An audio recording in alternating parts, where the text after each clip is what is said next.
नमस्कार दोस्तों, मैं हूं राज और आप देख रहे हैं हाईवे 33। दोस्तों, आज की कहानी महाराष्ट्र से है। ये कहानी जो हमें भेजे हैं उनका नाम है अरविंद। अरविंद कार ड्राइवर हैं।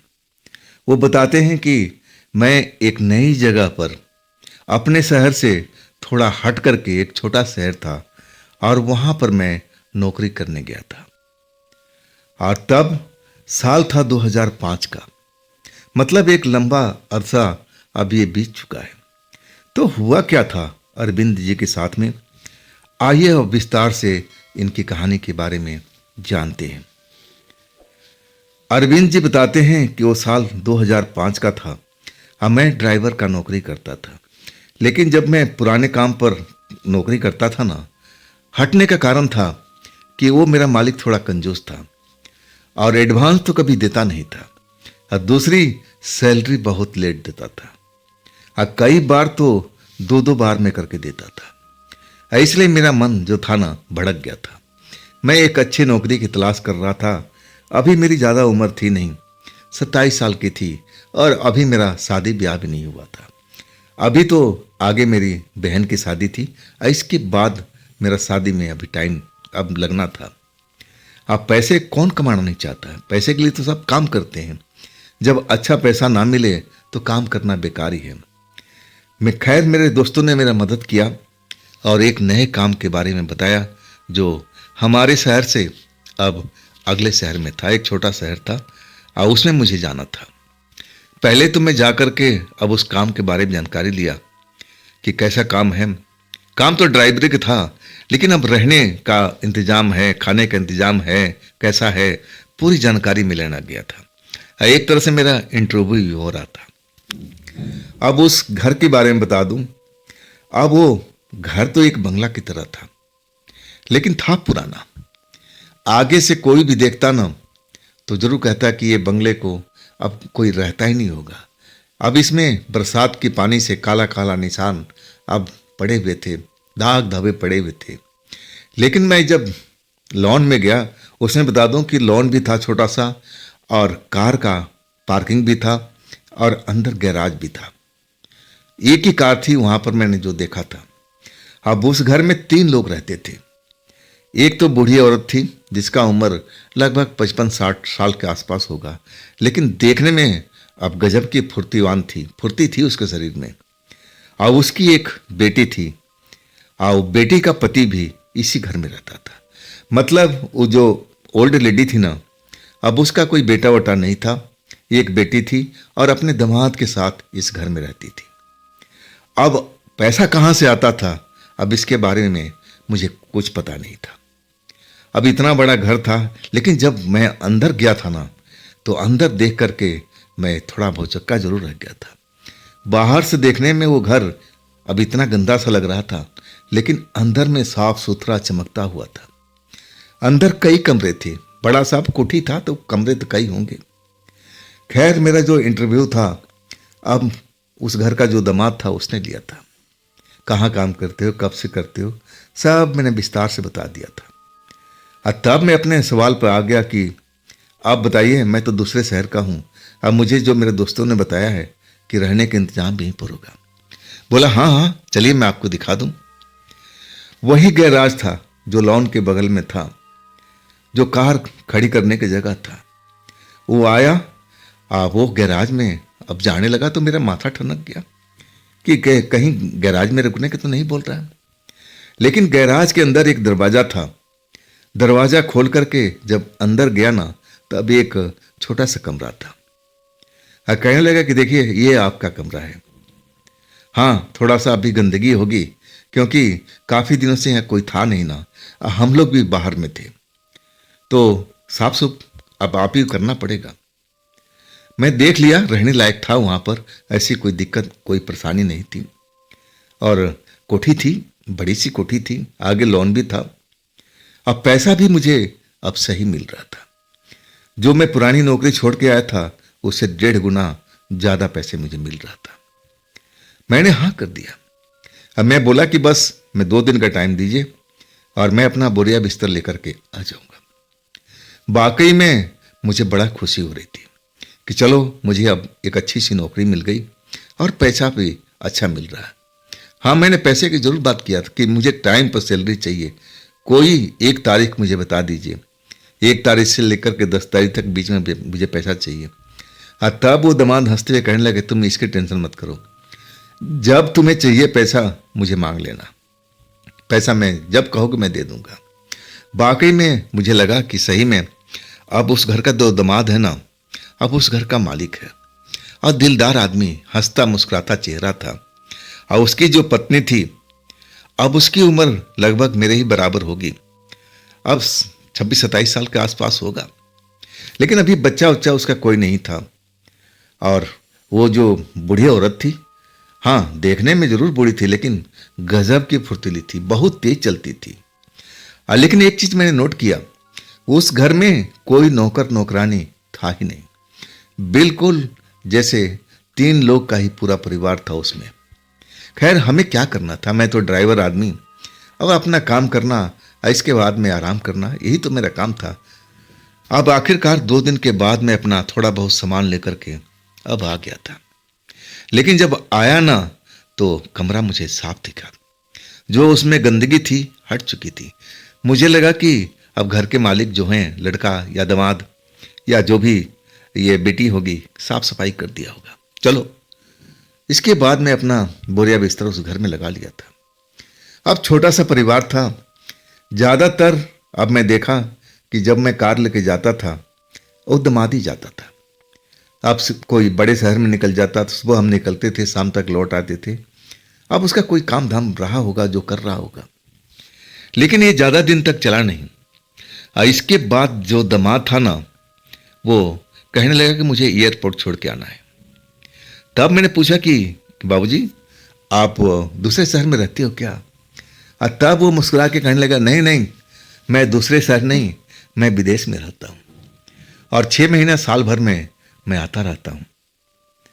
तब मैं आश्चर्य से देखने लगा, देखने में कितना शरीफ, और मुझे नहीं लग रहा था कि ये कहीं विदेश में रहता होगा। कपड़ा का पहनावा बिल्कुल सीधा साधा था, कोई ऐसा चमक दमक वाला कपड़ा पहनता नहीं था। अब बोलने में भी बड़ा नर्म लिहाज था, अब बोली बड़ी मिठास थी। खैर, एयरपोर्ट छोड़ करके मैं आ गया था और उसके बाद मुझे अब कोई कार का ऑर्डर करने वाला था ही नहीं। अब मैं 2 दिन तक खाली बैठा रहा, ना तो ओल्ड लेडी कहीं जाती थी ना उनकी बेटी। अब दोनों लोग अपने घर में खाना बनाना, नहाना धोना, आराम करना, यही होता था। 2 दिन के बाद अब जो उनकी बूढ़ी की बेटी थी, अब वो आई कि भैया मुझे अब एक काम में जाना है, शहर में जाना है। तब मैं उसको लेकर चल पड़ा था।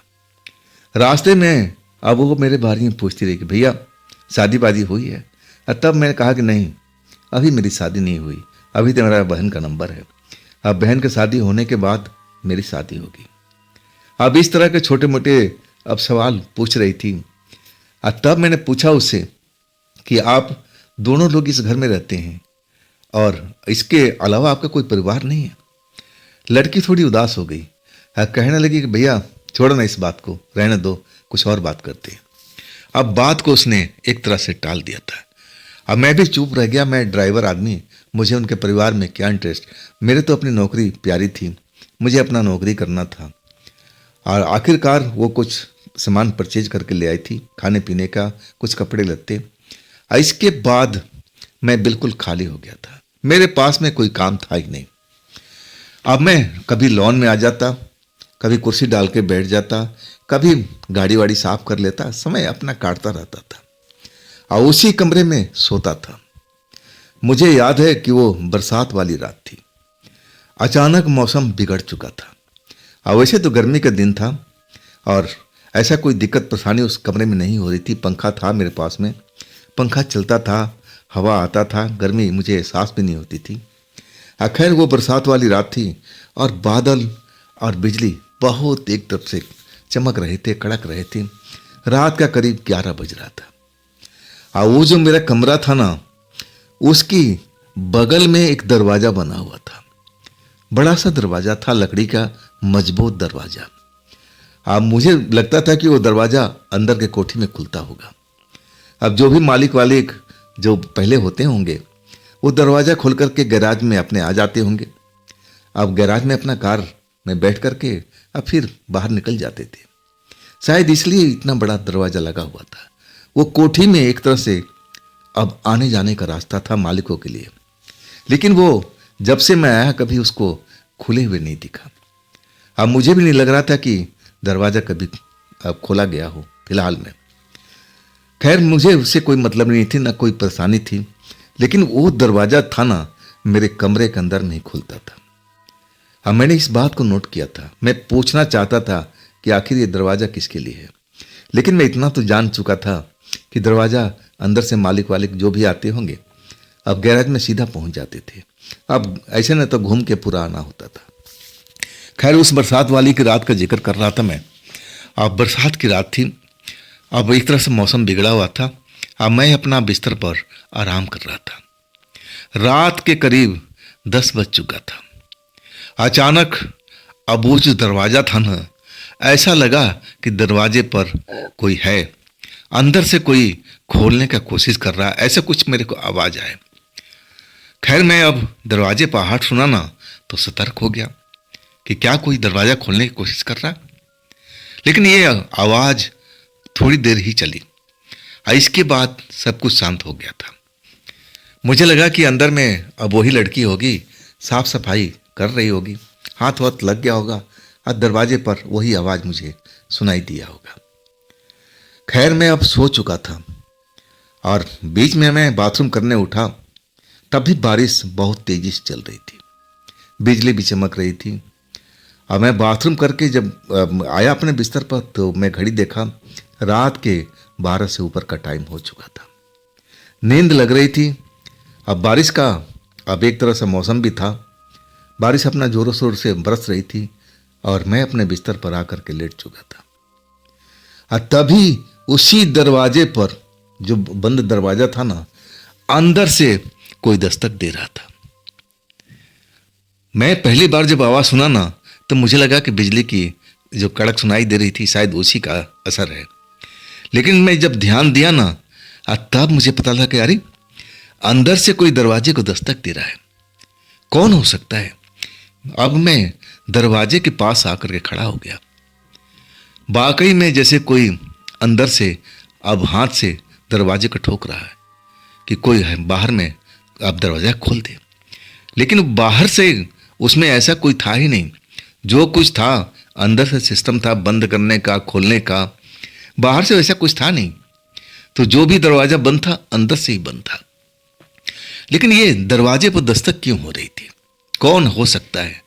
ये दस्तक कम से कम आधा घंटा तक चली थी, जैसे कोई अंदर से बार बार अब ठोक रहा हो कि बाहर से दरवाजा खोल दो, बाहर से। लेकिन बाहर में ऐसा कुछ था ही नहीं। मैं वो दस्तक सुनकर थोड़ा सा चकित तो हुआ था, आश्चर्य में पड़ चुका था कि कौन हो सकता है। उसमें उस घर में अब 2 ही लोग तो रहते हैं, एक बूढ़ी औरत और उसकी वो बेटी। दामाद तो विदेश चला गया था। तो कौन हो सकता है दरवाजे को दस्तक देने वाला? और जबकि दरवाजा बाहर से बंद भी नहीं था, ना कोई ऐसा साधन था कि बाहर से कोई बंद हो सके। जो कुछ सिस्टम लगा हुआ था उसके अंदर से लगा हुआ था। खैर अब वो दस्तक थी बंद हो चुकी थी। अब मुझे लगा कि जरूर पता करना चाहिए ये दरवाजे पर दस्तक कौन दे रहा था। खैर अब बारिश हो रही थी और इसके बाद कोई भी दस्तक नहीं हुई तो मैं भी अब सो चुका था। अब सुबह में उस बात को मैं बिल्कुल भूल चुका था। अब कोई काम तो था नहीं। ज़्यादातर मैं लॉन में बैठ जाता था, कभी गेट पर बैठ जाता था, यही करता था। हाँ, अगले दिन बूढ़ी औरत और उसकी बेटी अब एक तरह से वो किसी पास में गई, किसी रिश्तेदारी में, और मैं अब उनको लेके चल पड़ा था। रास्ते में मुझे याद आया और तब मैं उस लड़की से पूछा कि मैं जब रात के 12 बज रहा था ना, मैं बाथरूम करके और जब मैं अब अपना बिस्तर पा रहा था और तब अंदर से दरवाजे को कोई थपथपा रहा था। क्या आप थी? ऐसा कुछ तो आप नहीं कर रही थी ना? अब लड़की का चेहरा एकदम अब थोड़ा सा अलग हो गया था और दोनों माँ बेटी एक दूसरे की तरफ देखने लगी थी। बड़ा मुझे संदेह हुआ उस बात पर कि ऐसा मैंने कौन सा सवाल पूछ दिया कि ये दोनों एक दूसरे की तरफ देख करके और उनकी चेहरे का रौनक भी उड़ चुका था।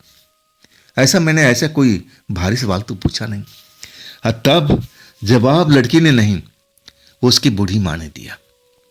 अरे बेटा, उस घर में अंदर में बिल्ली उल्ली है। कई बार बिल्ली घर के अंदर में फंस जाती है। अब वो शायद वही खोलने की कोशिश कर रही है। ये कोई बड़ी बात थोड़ी है।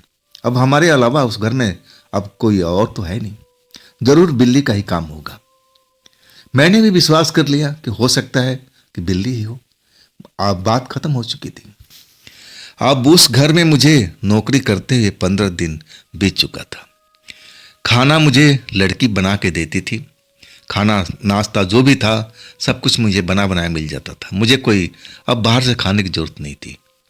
हाँ, बस कभी कभी काम नहीं होता ना, तो मैं उनसे इजाज़त लेकर के थोड़ा आसपास की जगह पर घूम आता था।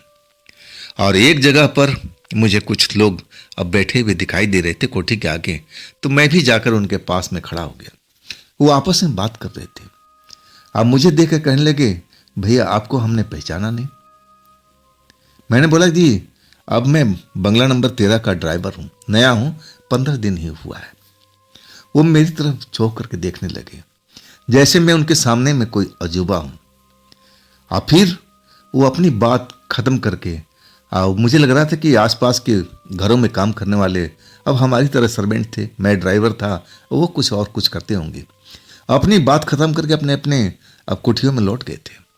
बड़ा आश्चर्य हुआ मुझे कि अब मैं जब आया तो अच्छे भले बातचीत कर रहे थे, और मेरे आते ही अब मैं जब बताया कि बंगला नंबर 13 में काम करता हूँ, तो एकदम उनके चेहरे पर हवाइयाँ उड़ गई थी। ऐसा क्या था? बाकी मैं उस टाइम में ज़्यादा सोचने नहीं लगा, सोच भी नहीं रहा था। अब इसके बाद मैं अपने कोठी में लौट गया था। काम धाम कोई था नहीं।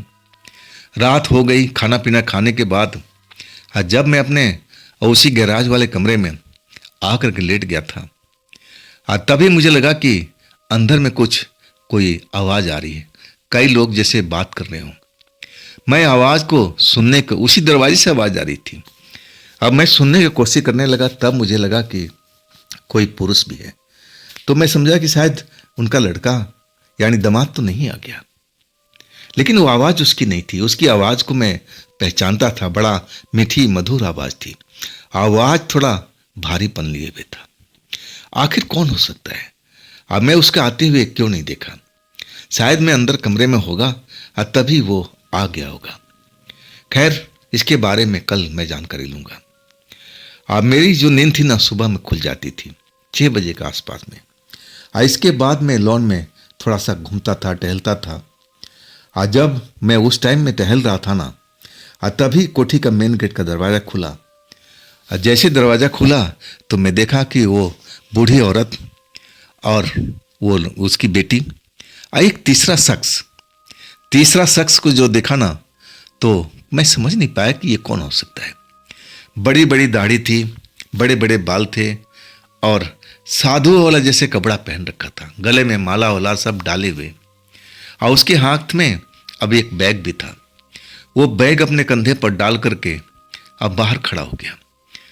अब जैसे ही बूढ़ी औरत ने देखा अब मुझे, तो कहने लगी कि अरविंद, इनको जरा स्टेशन पर छोड़ के आ जाइए, बाबा जी को। अब मेरे पास में तो काम तो था नहीं, काम मिल चुका था। मैं बोला बस 5 मिनट दीजिए, अब मैं गाड़ी निकाल के लेके आ रहा हूँ। 5 मिनट के अंदर साफ सूफ करके गाड़ी में लेके आया। और वो जो बाबा थे अब पिछली सीट पर बैठ गए थे। अब मैंने पूछा कि बाबा कौन सा अब जगह पर ले चलूँ? तब वो स्टेशन का नाम बताए कि वहाँ मुझे जाना है। चल पड़ा था मैं लेकर के। मैं पूछने लगा कि बाबा आप रात में आए थे क्या इस कोठी में? तब वो कहने लगे हाँ, मैं रात में ही आ गया था।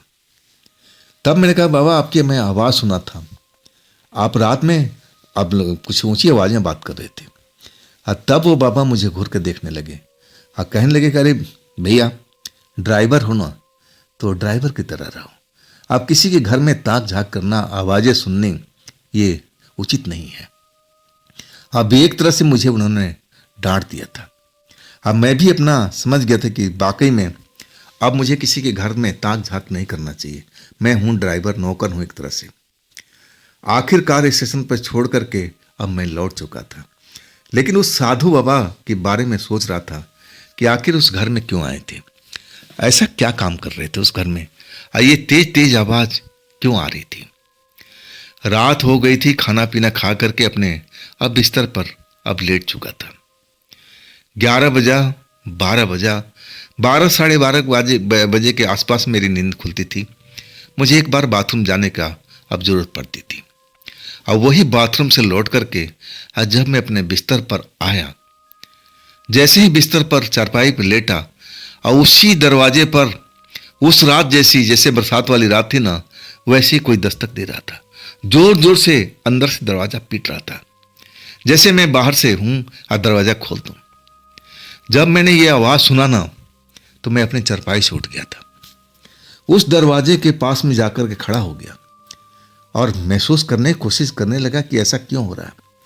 अब उस रात तो मान लो बिल्ली थी, क्या आज भी इस रात को बिल्ली है? बिल्ली अब ऐसे दस्तक नहीं देती। जो आवाज मैंने दस्तक सुना था वो ऐसे नहीं करती, वो पंजा मारती है, उसकी आवाज कुछ अलग होती है। हाँ, ये आवाज मुझे लग रहा था कि जैसे कोई इंसान हो उस कमरे के अंदर में, और वो अपने हाथ से दस्तक दे रहा है। सही मायने में थोड़ा सा मुझे डर लगा था, इस घर में ये चल क्या रहा है।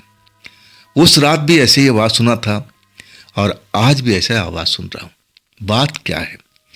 वो दस्तक बढ़ती जा रही थी, जैसे कोई जोर जोर से दरवाजे को पीट करके अब मुझे पुकार रहा हो कि आप बाहर से दरवाजा खोल दो।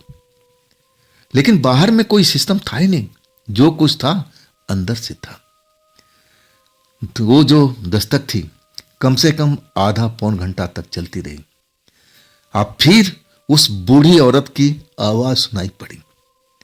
वो डांट रही थी, जिसे किसी को डांट रही थी। और इसके बाद उस घर में बिल्कुल शांति हो गई थी। मुझे बड़ा विचित्र लगा था कि दोनों के अलावा, मां बेटी के अलावा अब उस घर में कोई तीसरा नहीं है। तो कौन है ऐसा शख्स जो दरवाजे पर आकर के दस्तक दे रहा था? अब बूढ़ी औरत किसको डांट रही थी? अपनी बेटी को तो डांटेगी नहीं, ना उसकी बेटी उस दरवाजे को खोलने की कोशिश करेगी। तो तीसरा शख्स कौन है? वो कतई बिल्ली नहीं हो सकती थी। बिल्ली का दस्तक ऐसा नहीं होता। वो पंजे से अब दरवाजे को अब एक तरह से खुरचने की कोशिश करती है। वाकई में उस रात को मुझे नींद नहीं आई। काफी देर तक उसी बारे में सोचता रहा। डर भी लगता रहा कि आखिर ये घर में अंदर चल क्या रहा है, क्या हो रहा है इस घर में। खैर, अब मैं पूछूं किससे पूछूं? तांत्रिक बाबा ने जो कहा था कि अब ड्राइवर हो, ड्राइवर की तरह रहो। अब मुझे भी लग रहा था कि अब ये माँ बेटी से पूछूंगा ना, कहीं माँ बेटी भड़क ना जाए। हाँ, अच्छी भली मेरी नौकरी, इसमें ज़्यादा मेहनत भी नहीं था और पैसा भी मुझे डबल मिल रहा था। अगर मैं ऐसा कोई गलत सवाल पूछ दिया तो लेने के देने ना पड़ जाए, कहीं वो लोग मुझे नौकरी से निकाल ना दे। इसी वजह से मैं डर से चुप रह गया था। ये जो दस्तक हुई थी ना हफ्ते में, मुझे लग रहा था कि 1 हफ्ते के बाद में हुई थी। अब दूसरे दिन, एक दिन तो ऐसे ही खाली निकल गया था, कोई काम धाम नहीं था। मैं इधर उधर थोड़ा सा बाहर घूम लेता था, फिर अपने लॉन में आ जाता था। कोई काम था ही नहीं। ये लोग कहीं जाते भी तो नहीं थे ताकि मैं भी थोड़ा मेहनत कर सकूं, कार को चला सकूं, ऐसा भी कुछ नहीं था। आखिरकार दूसरे दिन अब उनकी जो बेटी थी, मैं लॉन में बैठा हुआ था। बेटी आई और कहने लगी कि ड्राइवर भाई, हमें आप स्टेशन छोड़ दीजिए। मैं चौंक गया। बोला, जी आप जाएंगे अकेले? तब कह लेंगे नहीं, माँ भी जाएगी। हम एक रिश्तेदार के घर जा रहे हैं दूसरे शहर में। 3 दिन के बाद में हम लौटेंगे। तब तक घर की जिम्मेवारी आपके पास रहेगी। सब हम मेन गेट की चाबी दे के जाएंगे।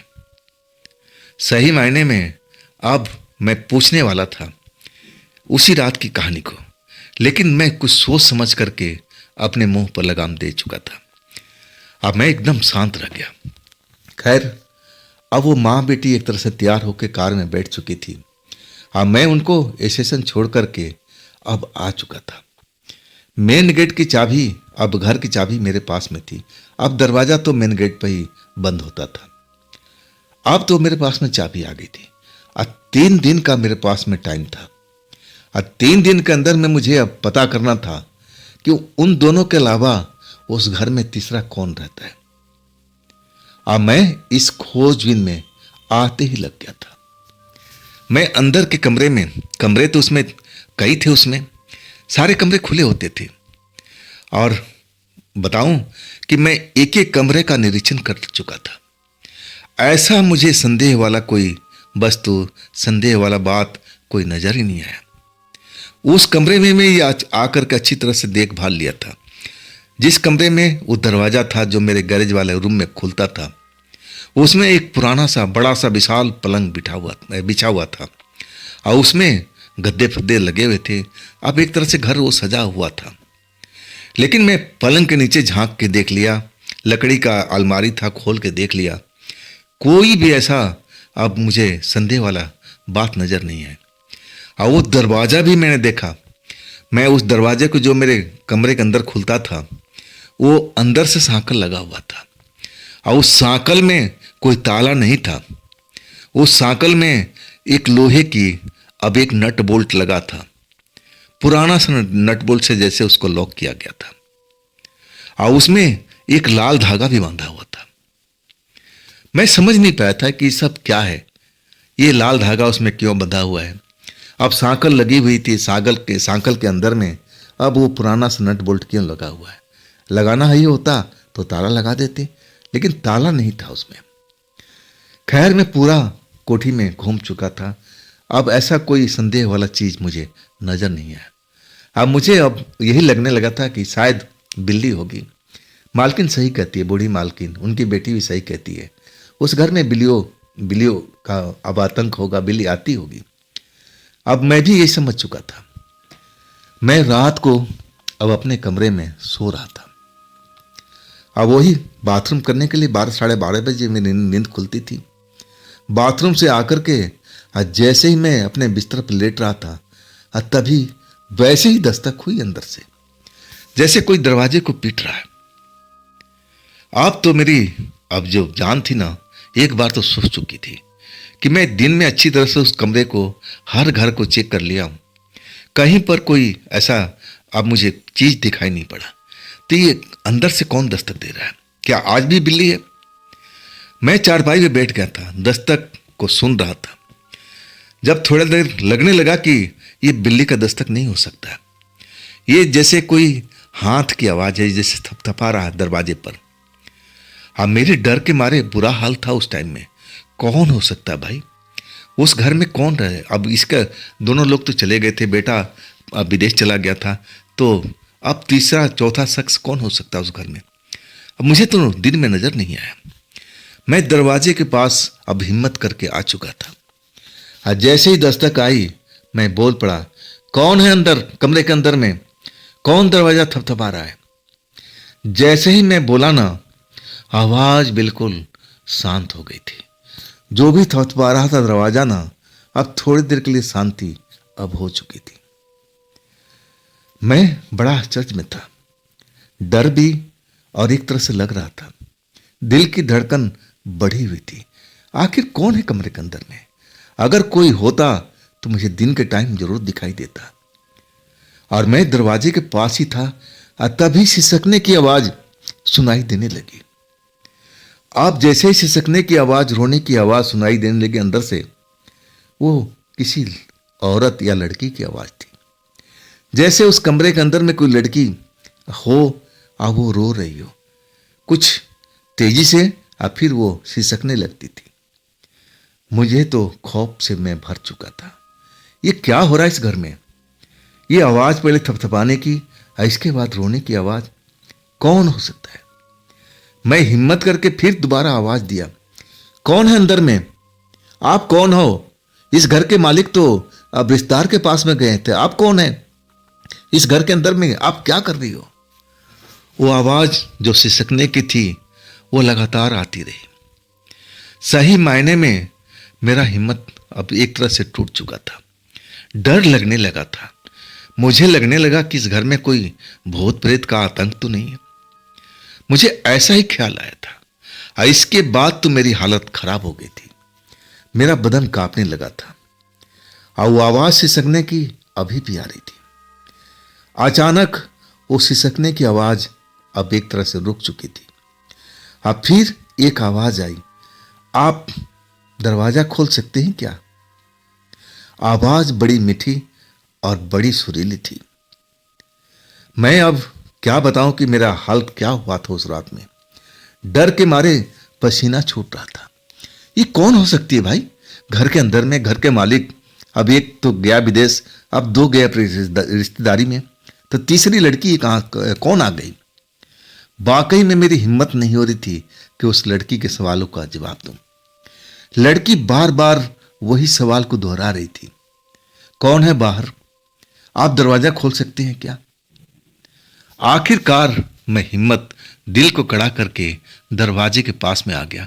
अब मैं अपना सवाल दोहराया, आप कौन है और उस कमरे के अंदर में आप कर क्या रही हैं? ये दरवाजा बाहर से नहीं खुलता है, ये अंदर से ही खुलता है। आप हो कौन? लड़की फिर सिसकने लगी, कहने लगी, आप मेरी मदद कीजिए, आप मेरी मदद कीजिए। मैं इस जगह पर फंसी हुई हूं, मुझे बाहर निकालिए, बड़ी आपकी कृपा होगी। और इसके बाद वो जोर जोर से रोने लगी थी। सही मायने में मैं तो डरा हुआ था। मुझे लग रहा था कि जरूर भूत प्रेत होगी। लेकिन जब वो रोने लगी, मेरी मदद कीजिए, तब मैं कुछ समझने की कोशिश करने लगा। कहीं ये लड़की इस घर में कैद तो नहीं हो गई? कौन हो सकती है? मुझे घर के अंदर जाना चाहिए, देखना चाहिए कि आखिर माजरा क्या है। आखिरकार मैं उस लड़की के पास, दरवाजे के पास गया और फिर अपना सवाल दोहराया, आप कौन हैं? इस घर के अंदर में आप कर क्या रही हैं? लड़की फिर जो रो रही थी चुप हुई और कहने लगी, बस आप मेरी मदद कीजिए ना, आप मुझे इस घर से आजाद करा दीजिए, मैं इस घर में फंसी हुई हूं, इतना तो आप कर ही सकते हैं। अब वाकई में मुझे अब एक तरह से बड़ा ही उलझन हो चुकी थी। ये कौन हो सकती है भाई? इस घर में कैसे फंसी हुई है? मैं अब उस कोठी के अंदर जाने का सोच लिया था। चाबी निकाला खुटी से और इसके बाद डर तो लग रहा था, लेकिन दिल कड़ा करके अब मैं तो जान चुका था कि लड़की अंदर से बोल रही भूत प्रेत का मामला नहीं है, लेकिन लड़की है कौन? जाके मेन गेट का दरवाजा खोला और इसके बाद अब सारी लाइटें जो थी गलियारे की, अब मैं ऑन कर दिया था। गलियारा रोशनी से भर चुका था। धीरे धीरे धीरे मैं उस कमरे के पास पहुंचा। वो कमरा बाहर से बंद था, सांकल लगा हुआ था। उसमें ऐसा कोई बात नहीं थी, विशेष बात नहीं थी, ना कोई ताला था उस कमरे में, और ताला तो किसी कमरे में नहीं लगा था। और आखिरकार मैं वो सांकल खोल करके आज जब अंदर गया ना, मुझे तो कोई दिखाई नहीं दिया। कमरे की लाइट जला दिया था, कमरे के अंदर में पूरी रोशनी फैल चुकी थी, लेकिन मुझे कोई दिखाई नहीं दिया। उस वक्त में मैं नजरें गड़ा करके हर तरफ देख रहा था कि आखिर वो लड़की कहाँ रो रही थी, कहाँ गई लड़की जिससे मैं मिलूं और उसके बारे में जानूं, लेकिन कहीं भी दिखाई नहीं दे रही थी। मैं हैरान परेशान अब इधर उधर कमरे की तरफ देख रहा था। अचानक लकड़ी की अलमारी जो थी ना बड़ी सी, उस कमरे में लगी थी, अब उसका एक पल्ला अब थोड़ा सा खुल गया। एक आवाज सी सुनाई पड़ी और तब मैं महसूस किया कि अरे उस अलमारी के अंदर में है क्या? ये कौन हो सकती है? दरवाजा जब खोलता हूं ना, तो अंदर एक खूबसूरत लड़की 22-23 साल की अब मुझे नजर आती है और उसकी आंखों में अब एक तरह से डर, अब सिकुड़ी हुई अलमारी के अंदर में बैठी हुई है। अब मैं छूटते ही बोला, आप कौन है? इस घर में आप आई कैसे? इस घर के तो मालिक अब बाहर गए हुए, कोई इस घर में नहीं मेरे अलावा, तो आप है कौन? लड़की जो डरी सहमी अंदर बैठी हुई थी अलमारी के अंदर में, वो मुझे देख रही थी, घूर रही थी अचानक उसकी आंखों में चमक मुझे दिखाई दी और वो झम से अलमारी के अंदर से अब बाहर निकल आई थी। जब मैं वो बाहर खड़ी हुई ना, तब मैं देख करके थोड़ा आश्चर्य में डूब गया था। ये लड़की तो जानी पहचानी लग रही थी, जैसे मैंने इस लड़की को कहीं देखा हूं। कहां देखा हूं मुझे ध्यान ही नहीं आ रहा था। मैं उस लड़की को पहचानने की कोशिश कर रहा था। लग रहा था कि मैं उस लड़की को कहीं देखा हूं, कहां देखा हूं। अपने दिमाग पर मैं जोर दे रहा था। मैं उस लड़की से अब पूछ बैठा, आप कौन हैं? चेहरा तो जाना पहचाना लग रहा है। लड़की अब मेरे सामने खड़ी और उसकी आंखों में आंसू निकल रहे थे। जब आंसू मैं किसी को देखता हूं ना, तो मेरा दिल बड़ा पूरी तरह से घबरा जाता है। न जाने ऐसा मेरे साथ में क्यों होता है। अचानक मैं उस लड़की से बोल पड़ा कि अरे रोइए मत, रोइए मत, अब शांत हो जाइए, बताइए आप कौन हैं और मैं आपको मदद कैसे कर सकता हूं। लड़की आंसू बहाती रही, मेरी तरफ देखती रही। अब फिर जब मैं कई बार बोला कि देखिए आंसू बहाना बंद कीजिए और बताइए आपको कष्ट क्या है, आप इस घर में क्यों रहती है, कौन है आप, चेहरा तो जाना पहचाना लग रहा है।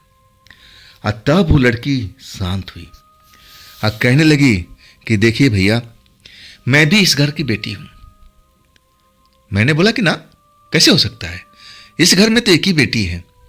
अब मैं उसको अच्छी तरह से जानता हूं और वो तो अपनी मां के साथ रिश्तेदारी में गई है, तो आप कौन हैं? वो मुस्कुरा करके धीरे से कहने लगी कि मैं अब उसी की, अब एक तरह से कहा जाए ना कि जुड़वा हूं। मैं आश्चर्य से उसकी तरफ देख रहा था। ये कैसे संभव हो सकता है?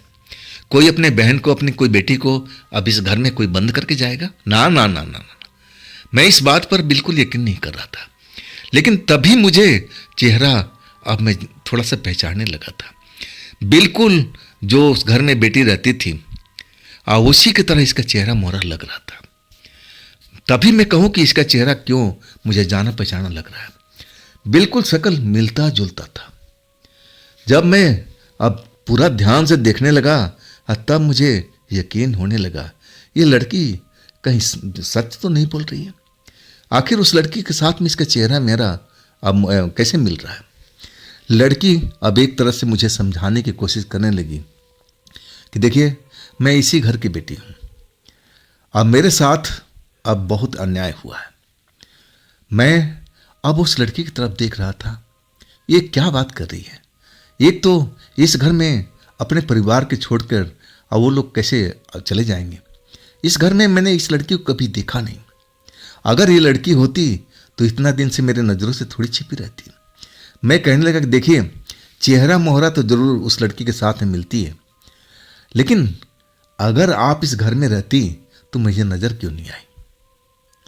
लड़की अब अचानक फिर अपने अब एक तरह से आंसू बहाने लगी थी। कहने लगी कि देखिए, मैं जिंदा थोड़ी हूं, मैं तो मर चुकी हूं। वाकई में वो पल मेरे लिए डराने वाला था। जैसे ही इस लड़की ने बोला ना, तो मैं तो उसकी शक्ल देख रहा था कि ये बोल क्या रही है। अब बोल रही है तो ये मेरे सामने में कैसे खड़ी है। वाकई में वो पल मेरे लिए बड़ा डरावना था। मुझे तो विश्वास ही नहीं हो रहा था कि मैं एक भूत लड़की के सामने में खड़ा हूं, एक चुड़ैल लड़की के सामने खड़ा हूं, एक आत्मा लड़की के सामने खड़ा हूं। मुझे जरा भी यकीन नहीं हुआ। मैं तो भूत प्रेत के बारे में ये सोचा था या ये जानता था कि गलती से अगर भूत प्रेत के सामने कोई खड़ा हो जाए तो उसको नुकसान पहुंचा देता है, हर तरह से डराने की कोशिश करता है, मारने की कोशिश करता है।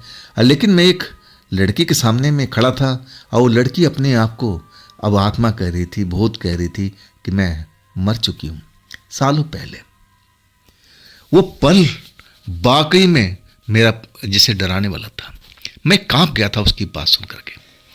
वाकई में अब अपने सवाल को धीरे से दोहराया कि देखिए, मजाक मत कीजिए, सच बताइए। लेकिन अंदर से मैं हिला हुआ था। अब उसका नए नक्श उस लड़की से बहुत मिलते थे, लेकिन उसकी उम्र ज्यादा दिख रही थी और इसकी उम्र कम दिख रही थी। ये मुश्किल से 20-21 साल की दिख रही थी, जबकि उसको उम्र 27-28 साल से ऊपर की थी। अगर जुड़वा होती तो इतना डिफरेंस कैसे चेहरे में आ गया। लड़की अब आंसू बहाते हुए कहने लगी कि भैया आप मुझे इस घर से आज़ाद करा सकते हैं। मैं कहने लगा कि पहले मैं करूं क्या। वास्तव में मैं विश्वास नहीं कर रहा था कि मेरे सामने वो आत्मा लड़की खड़ी है और मैं यकीन कैसे करूं। मैं कहने लगा देखिए मजाक मत कीजिए, अपने बारे में जो कुछ सच्चाई है बताइए, आप हैं कौन। लड़की कहने लगी भैया लंबी कहानी है, अब मैं कहानी पूरा तो बता नहीं सकती, अगर आप मेरी मदद करोगे तो मैं आपको कुछ ज़रूर बताऊंगी। मैं कहने लगा कि देखिए जो होगा मैं मदद करूंगा, अगर आप किसी परेशानी में हैं तो। तब वो लड़की कहने लगी देखिए हम वाकई में जुड़वा थे, अब मेरी एक बीमारी में मौत हो चुकी थी। हाँ मेरी माँ बहुत कोशिश किया था मुझे बचाने के लिए, लाखों रुपए खर्च किए, लेकिन डॉक्टरों ने जवाब दे दिया था। इसके बाद मेरी मौत हो चुकी थी, लेकिन मैं मौत होने के बाद भी मेरी जो आत्मा थी ना, ये मेरा जो कमरा है, मैं इसी कमरे में रहती थी। मैं इसी कमरे में अब एक तरह से रहने लगी थी और मैं अपने माँ को दिखाई भी देती थी, अपने बहन को नज़र भी आती थी और वो लोग मुझे देख करके अब एक तरह से डरे रहते थे, कहीं मैं उनका कोई नुकसान ना पहुंचा दूं। भयभीत रहते थे और वो तांत्रिक को बुला के लाते थे, झाड़ फूक करवाते थे और फिर मुझे अब एक तरह से डराया धमकाया जाता था कि तुम इसी अलमारी के अंदर रह जाओ। अब एक तरह से अलमारी के अंदर मुझे कैद करके रखा गया था। कई बार उन्होंने कोशिश किया था कि मुझे इस घर से निकाल करके कहीं बाहर फेंक दिया जाए, लेकिन वो जो भी तांत्रिक थे मुझे निकालते तो जरूर थे, लेकिन मैं कुछ दिनों के बाद फिर मैं अपने घर में अंदर आ जाती थी। ये कैसे होता था मैं आज तक समझ नहीं पाती थी और आज भी मैं इस घर में एक तरह से कैद अब हूँ। जरूर ऐसी कोई बात है जो मुझे इस घर से निकलने नहीं दे रही है। वाकई में वो पल एकदम डरावना था जब वो लड़की अपने बारे में बात कर रही थी। मैं कहने लगा कि आखिर आपके माँ बाप आपके मोक्ष के लिए कुछ न कुछ तो किया होगा। तब वो लड़की मुस्कुरा के कहने लगी हाँ बहुत कुछ किया, लेकिन मैं मोक्ष की प्राप्ति नहीं हूँ। तब मैं कहने लगी मैं अब आपके बारे में क्या क्या कर सकता हूँ। लड़की कहने लगी कि देखिए आप मुझे अब इस घर से बाहर निकाल सकते हैं। अब मैं एक तरह से कहूँ कि जो तांत्रिक यहाँ पर आते हैं ना, अब पूरी तरह से घर को बांध दिया है। अब मैं इस घर में रह कर के परेशान हो चुकी हूँ। मैं खुली हवा में जाना चाहती हूँ, इस घर से दूर निकल जाना चाहती हूँ। मैं इस घर से अब एक तरह से बहुत दूर निकल जाना चाहती हूँ कि अब मैं दोबारा इस घर में आना नहीं चाहती हूँ। मुझे इस घर में बहुत बोरियत होती है, मैं एकांत को अब महसूस करती हूँ। आप मेरी मदद करेंगे। वाकई में उस लड़की की बात सुनकर के अब मैं दहल चुका था, ये कैसे हो सकता है, लेकिन जो लड़की बोल रही थी उसमें बिल्कुल सच्चाई था।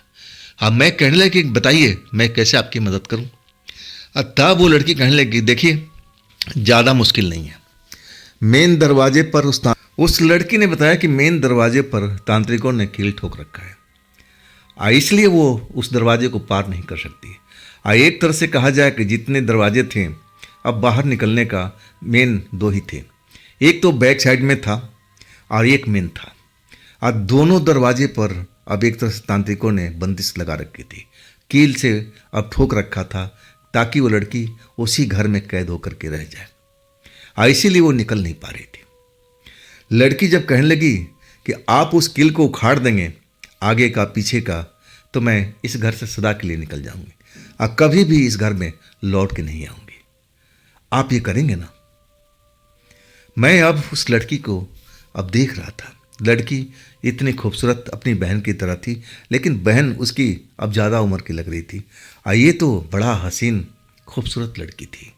हाँ चेहरा मोहरा जरूर उससे मिलता था और ना जाने मुझे क्या सूझा कि मैं हाँ बोल दिया था कि हाँ मैं आपकी ज़रूर मदद करूँगा, इस काम को मैं ज़रूर करूँगा। लड़की कहने लगी भैया मैं आपको निराश नहीं करूँगी, आपको मैं निराश नहीं होने दूँगी, अब इसका मेहनताना मैं आपको ज़रूर दूँगी। अब मैं उस टाइम में कुछ समझ नहीं पाया था कि ऐसा क्या ये मेरे साथ में करेगी, लेकिन मुझे ये लग रहा था कि हाँ इस लड़की की मदद करना चाहिए। आखिरकार अब कील उखाड़ने में मुझे क्या जाता है। वाकई में अब उसी रात को अब वो जो कील था दरवाजे पर, वाकई में लाल रंग का कील जैसे सिंदूर वगैरह उसमें लगाया गया था, और वो मैं कील उखाड़ चुका था। 2 आगे के दरवाजे का और 2 पीछे का। लड़की कहने लगी कि बस यही तो मैं चाहती थी, इस घर से आज़ादी, इस घर से मैं बहुत दूर चली जाऊंगी। लेकिन भैया आप बहुत प्यारे हो और वाकई आपने मेरी मदद किया है, और मैं आपको आड़े वक्त में मदद करूंगी। और इसके बाद लड़की उस घर से फुर्र से निकल चुकी थी, देखते देखते जैसे हवा में गायब हो चुकी थी। अब लड़की निकलने के बाद मैं सोच में पड़ गया था कि मैंने ये क्या कर दिया। अगर बूढ़ी औरत को और उसकी बेटी को पता लगेगा, दामाद को पता लगेगा कि मैंने कील उखाड़ दिया है, तो मेरे लिए तो बड़ा खतरे वाली बात है। मेरी नौकरी तो जाएगी जाएगी, और ऊपर से मेरे साथ में वो लोग क्या व्यवहार करेंगे मुझे समझ में नहीं आ रहा था। लेकिन उसका उपाय मुझे सूझ गया था। जिस जगह से मैं कील उखाड़ा था और उसी जगह पर मैंने दोबारा सा कील लगा दिया था। 2 आगे के दरवाजे पर जो जहाँ लगा था वही कील में लगा दिया, 2 पीछे के दरवाजे पर। और इसके बाद मैं निश्चित हो गया था। जो डर लग रहा था ना पूरे शरीर के अंदर में, वो डर धीरे धीरे अब गायब हो गया। अब मुझे लगने लगा कि मैंने एक बहुत बड़ा अच्छा काम किया। उस लड़की की आत्मा को इस घर से मैंने आज़ाद करा दिया है। अब वो सच एक तरह से विचरण कर रही होगी, जहाँ उसका दिल कर रहा होगा वहाँ वो जा रही होगी, घूम रही होगी, फिरती होगी। अब वो एक तरह से कैदी नहीं है। बड़ा अच्छा मुझे अब अनुभव हो रहा था, दिल में एक शांति थी। खैर उस घर में पूरा 3 महीने मैंने काम किया था, लेकिन जरा भी हवा नहीं लगने दिया कि मैंने उस कील को उखाड़ा है। और वो परिवार एक तरह से माँ बेटी का अब आ चुके थे उस घर में, बड़े मौज से रहते थे। हाँ, उसी गैराज में, उसी कमरे में मैं रहता था। लेकिन अब वो दरवाज़ा खटखटाने वाली समस्या खत्म हो चुकी थी। अब तो मैं उसको एक तरह से आज़ाद कर दिया था। अब वो कैदी नहीं थी। 3 महीने के बाद मैं अब अपना गांव गया। अब वाकई में मैं अपने गांव जाकर के एहसास करने लगा, बड़ा अच्छा महसूस हो रहा था मुझे। एक लड़की को मैंने आज़ाद किया था, और इसके बाद मैं वो नौकरी सदा के लिए छोड़ दिया था। अब मैं अब उस जगह पर नहीं जाना चाहता था। अब मैं चाहता था कि अब ड्राइवर की नौकरी छोड़ देता हूँ और कुछ अपना ही काम करता हूँ। लेकिन काम कैसे करूँगा, उसके लिए मुझे पैसा चाहिए। अभी तो बहन की शादी है, उसके लिए मुझे पैसे की जो जुगाड़ करना है। लेकिन इस काम में मेरा एक पड़ोसी दोस्त अब मदद किया। जब मैं अपनी दिल की इच्छा बताया कि देख भाई, मैं ड्राइवर की नौकरी छोड़ गया, अगर कुछ तो रुपये उधार दे देते तो मैं एक छोटा मोटा काम कर लूँ, जिससे मेरे जीविका भी चल जाएगा। अब मैं उस काम से अब आगे भी बढ़ सकता हूँ। एक आइडिया मेरे पास में आ चुका था। वाकई में मेरा वो दोस्त ने अब मदद किया था पैसों से। इसके बाद मैं एक छोटा सा बिजनेस अपने गांव में खोल लिया था, और वो काम था दूध का। पहले मैं लोगों से दूध खरीदता था और शहर में पहुंचाता था, और इसके बाद उस काम में बड़ी अब एक तरह से आमदनी होने लगी थी। अब धीरे धीरे हम उस पैसे से अब अपना धंधा अब एक तरह से बड़ा करने जा रहे थे। अब मेरे परिवार वालों ने जब देखा कि हाँ इस काम में अच्छा कमाई है, तो मेरा भाई भी लग गया था। अब भाई लगने के बाद में हमारी आमदनी अब डबल हो चुकी थी। इसके बाद अब हमारे जो घर के परिवार के सदस्य थे, अब अपने लिए भी गाय भैंस हमने खरीद दिया था। वाकई में उस काम से मुझे बहुत तरक्की मिलती गई। इसके बाद मैंने अब दूध के लिए गाड़ी भी ले लिया था।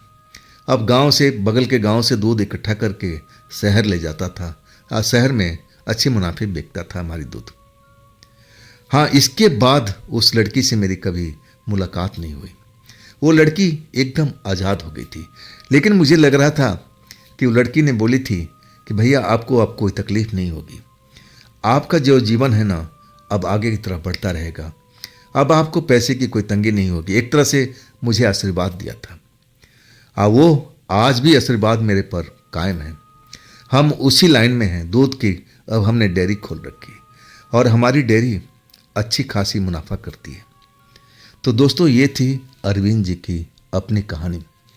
ये कहानी आपको कैसी लगी ज़रूर कमेंट में बताइएगा। और दोस्तों, ये भी चैनल आप ही का है, तो इसको भी अपना प्यार दीजिएगा, लाइक कीजिएगा, सब्सक्राइब कीजिएगा, अपने दोस्तों को शेयर कीजिएगा। और फिर हम मिलते हैं अगले रोज़ एक नई कहानी के साथ में, इसी चैनल पर, इसी टाइम पर। आप लोग अपना ख्याल रखिएगा। नमस्कार।